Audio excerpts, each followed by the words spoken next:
Bonjour tout le monde. Nous allons maintenant voir le cours de trigonométrie numéro 3 dans lequel nous allons voir la loi des cosinus. Et nous allons voir aussi d'où vient cette formule de la loi des cosinus. Donc, la loi des cosinus, c'est quelque chose qu'on retrouve dans un triangle, pas nécessairement un triangle rectangle, un triangle quelconque. Et voici la formule. Donc, on va avoir a à la 2 qui est égal à b à la 2 plus c à la 2 moins 2bc fois cos de a. Peut-être un truc pour s'en rappeler, regardez juste la première partie ici.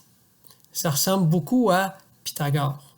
Donc, c'est a à la 2 est égal à b à la 2 plus c à la 2. Mais étant donné que ce n'est pas un triangle rectangle, on a comme un petit ajustement. Donc, ce sera toujours moins 2. Après ça, les deux lettres qui sont ici, BC, c'est les mêmes que celles qui étaient là. BC. Ensuite, ça va toujours être fois cos. Cos de quel angle? L'angle qui est en face du côté du départ. Donc, si c'est A, c'est A. Donc, cette loi-là peut commencer avec A à la 2, mais elle pourrait aussi commencer avec B à la 2. Et là, j'aurais B à la 2 qui est égal à A à la 2, moins C à la 2, moins 2 AC, parce que c'est les deux lettres qui sont là. Cos de quel angle? Ce qui est en face de petit b, donc c'est l'angle B. En face de petit b, c'est l'angle B. J'aurais pu aussi commencer avec C à la 2, qui me donne C à la 2, qui est C à la 2 est égal à A à la 2, plus B à la 2, moins 2AB, cos de C. C'est en fait plusieurs fois la même formule exprimée de façon différente, mais ça n'a pas d'importance. Ça sera à nous, quand on aura un triangle, de choisir celle qui va être le plus efficace pour ce qu'on va avoir besoin de trouver. On va y aller avec un premier exemple. Donc, j'ai un triangle BCD, et dans ce triangle-là, on va nous demander de trouver la mesure de BD, sachant que BC vaut 32,16 cm, que CD vaut 30,16 cm, et on sait que l'angle C vaut 128,2 degrés. Donc, chacune de ces mesures-là, on va aller les placer sur notre triangle pour qu'on ait une bonne vue. Là, ce qui est important de voir, c'est de se dire, OK, avec ça, ce que je veux trouver, moi, la mesure de BD. BD ici, qui est petit c. Donc, regardez, là, il faut se poser la question, quelle formule que je vais prendre? Est-ce que je vais prendre celle qui commence par C à la 2 est égale à quelque chose, ou celle qui commence par B à la 2 est égale à quelque chose, ou celle qui commence par D à la 2 est égale à quelque chose? Pour faire le choix judicieux, prenez la formule dans laquelle on va avoir le bon angle. Regardez ici. Le seul angle que j'ai, là, c'est l'angle C qui vaut 128,2 degrés. Dans quelle formule je vais avoir cos de l'angle C? Bien, c'est celle qui commence par petit c à la 2. Donc, c'est celle-là que je vais prendre. Donc, C à la 2 est égal à D à la 2 plus B à la 2 moins 2 dB cos de C. Et là, ce que je vais faire, je vais seulement remplacer chacune des variables ici par sa valeur. Donc, ce qui va me donner petit d qui valait 32,16, je l'ai remplacé ici. Même chose pour petit b qui vaut 30,16, je les ai remplacés à ces endroits-là également. Et l'angle, 128,2 degrés. Les unités, je vais les conserver seulement à la fin pour simplifier l'écriture. Donc, et là, vous pouvez le faire directement sur votre calculatrice. 32,16 à la 2 plus 30,16 à la 2, moins 2 fois, etc. Cos de 128 égale, d'un coup. Ça va vous donner environ, parce que ça n'arrive pas juste, 3143,54 cm².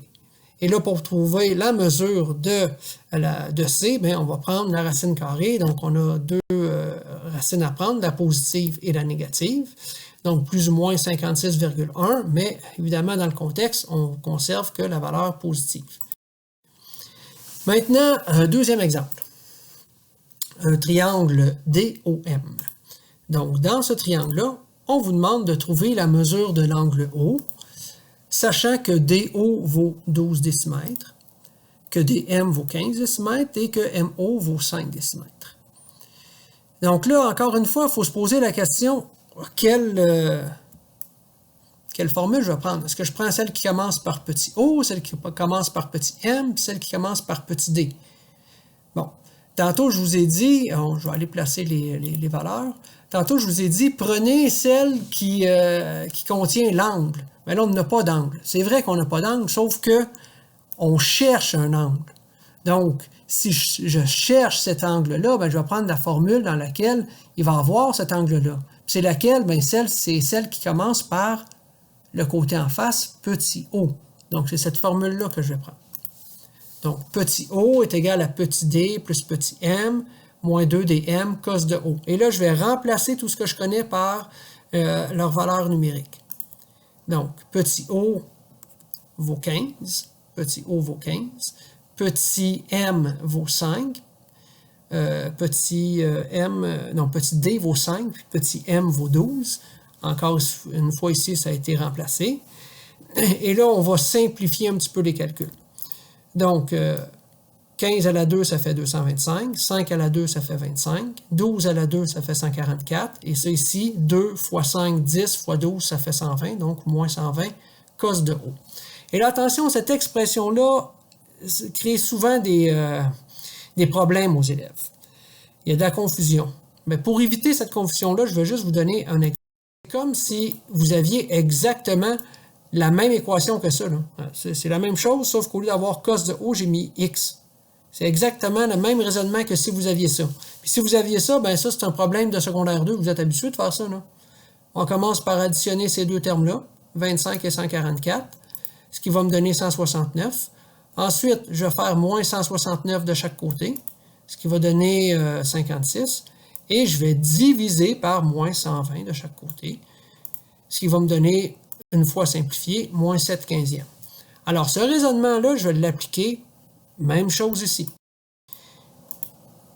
Donc, on va avoir 225 est égal à, j'ai repris la même équation ici, et j'ai additionné les deux termes qui étaient ici, qui donnaient 169. Donc, je vais faire moins 169 de chaque côté, qui donne 56, et en divisant par moins 120, ça nous donne, pour le cos de O, moins 7 quinzièmes. Maintenant, si je veux trouver la mesure de l'angle O, je ne fais pas cos du nombre qui est là. Je ne fais pas cos de moins 7 quinzièmes. Si je veux trouver la mesure de l'angle, puis je connais le rapport, je vais prendre la touche cosinus moins 1. Donc, je vais devoir trouver cos moins 1 de moins 7 quinzièmes. Et ça, si vous le calculez, ça va vous donner 117,82 environ, parce que ça n'arrive pas juste. Alors, voilà pour le deuxième exemple.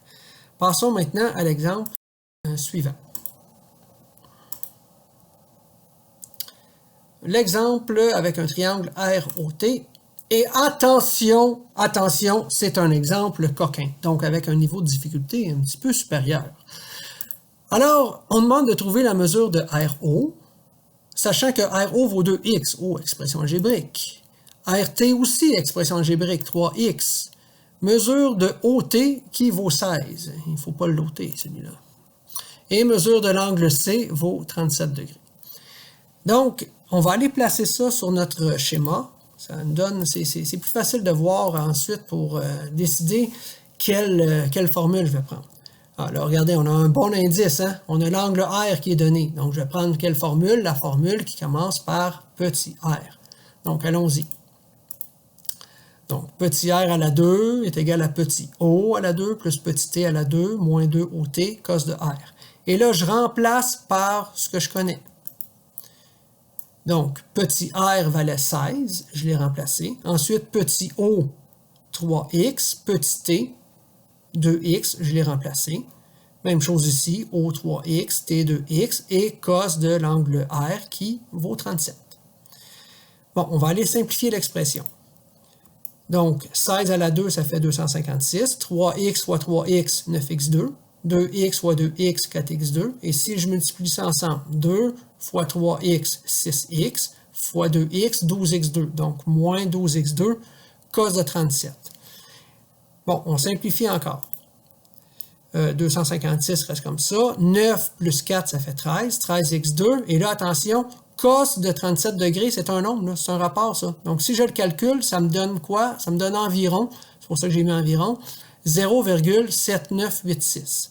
Et là, ça ici, le 0,7986, là, je vais venir le multiplier avec 12x2. Là, ça va ensemble, ces deux-là. Là. Donc, ça va me donner 9,5836. Donc, maintenant, je peux faire mon 13x2 moins 9,5836x2, qui me donne 3,4162x2. Et en divisant par ce nombre-là de chaque côté, ça va me donner que x2 vaut environ 74,93. Et pour pouvoir trouver la valeur de x, je vais prendre la racine carrée, donc les deux racines, positives et négatives. Et dans le contexte, évidemment, on va prendre que la valeur positive, donc x vaut 8,66. Donc, je sais que RO vaut 2x. Donc, je vais remplacer x qui est ici par 8,66, ce qui va me donner 17,32 cm. Et la question, c'est ça. Trouve la mesure du segment RO qui vaut 17,32 cm. Passons maintenant à l'étape suivante. La loi des cosinus, d'où elle vient? Moi, ce qu'on a fait pour la trouver. Donc, on a un triangle ici, ABC, et ça, c'est la loi auquel on doit arriver. Donc, la stratégie, on va commencer par se tracer une hauteur dans le triangle ABC, une hauteur qui va partir de B. Et on va commencer par regarder ce qui se passe dans le triangle BHA. Donc, dans ce triangle-là, si je prends le cos de l'angle A, c'est côté adjacent, mesure de AH, divisé par l'hypoténuse, petit c. C'est ce qu'on a écrit ici. Et là, ce qu'on va faire, c'est qu'on va aller isoler la mesure de AH. Donc, en multipliant par c de chaque côté, j'ai que AH vaut c fois cos de A. Je vais faire la même chose avec le sinus de l'angle A. Sinus de l'angle A, c'est le côté opposé, BH. Sur l'hypoténuse, petit c. Et encore, même chose, on va aller isoler mesure de BH qui va nous donner C fois sin de A. Maintenant, dans l'autre triangle, le triangle BHC, on a que la mesure de CH ici, dans le fond, c'est ce long côté-là, AC, qui vaut petit b, moins le côté AH. C'est ce qu'on a écrit ici. Mais là, le côté AH, on a déjà trouvé que ça valait C fois cos de A. Donc, je vais aller le remplacer ici. Bon, maintenant, on savait déjà que le côté BH dans ce triangle-là, c'est le même côté que dans l'autre triangle. Donc, on avait déjà déterminé que BH, c'était C fois sin de A. Bon. Maintenant, je vous avais parlé que la loi des cos, ça ressemble un peu à Pythagore, mais on va s'en servir de Pythagore dans le triangle qui est ici, là, dans le triangle BHC. Pythagore, c'est hypoténuse à la 2 est égal à cathète à la 2 plus l'autre cathète à la 2. C'est ce que j'ai écrit ici. Mais là, CH, on a dit que c'est la même chose que B moins cos de A. Puis BH, on a dit que c'est la même chose que C fois sin de A. Donc, on va aller le remplacer ici. Donc, cette expression-là à la 2 plus cette expression-là à la 2. Cette expression-là à la 2, je ne le ferai pas au complet, je vous dis l'étape suivante, ça va être là, mais vous pouvez facilement le faire. C'est une parenthèse fois l'autre, c'est du calcul algébrique que vous êtes capable de faire. Donc, ça donne ceci. Une fois simplifié, B à la 2, moins 2BC fois cos de A, plus C à la 2 fois cos à la 2 de A. Ça, c'était pour cette parenthèse-là à la 2. Cette parenthèse-là à la 2 donne, une fois simplifié, C à la 2 fois sin à la 2 de A. L'étape suivante, vous regardez, il y a un plus entre les deux. Là. Donc, je vais pouvoir enlever les parenthèses parce qu'elles ne sont plus nécessaires. Et là, ce que je vais faire, attention. Regardez les deux termes qui sont ici. Dans ces deux termes-là, il y a un facteur commun qui est C à la 2. Donc, je vais le mettre en évidence. Donc, C à la 2 fois cos carré de A, ça donne ça. C à la 2 fois sin carré de A, ça donne ça ici. Donc, mon C à la 2, je l'ai mis en évidence et ça me donne cette parenthèse-là. Pour quelle raison je fais ça? Ben, rappelez-vous, dans un cours précédent, je vous avais montré que cos carré de A plus sin carré de A, ça donne toujours la même chose, ça donne toujours 1, peu importe la valeur de A. Et ça, c'est vraiment intéressant parce que ça simplifie beaucoup de choses. Donc, je vais avoir C à la 2 fois cette parenthèse-là qui vaut 1. Donc, ça va me faire C à la 2 fois 1 qui fait C à la 2. Donc là, regardez ce qui nous reste ici, comparé à ce qu'on veut. Moi, je vais avoir B à la 2. B à la 2, je l'ai. Alors, regardez ici, moins 2BC cos de A, moins 2BC cos de A. Puis il me reste juste plus C à la 2. Ben, c'est ce que j'ai ici. Il n'est juste pas dans le bon ordre. Donc, l'étape suivante, ça va juste de le placer dans le bon ordre. Et voilà, nous arrivons à la conclusion Et ça nous prouve, ou ça nous démontre de quelle façon on est arrivé à cette loi des costes. Alors, ça termine ce cours et voilà. Merci beaucoup. Au revoir.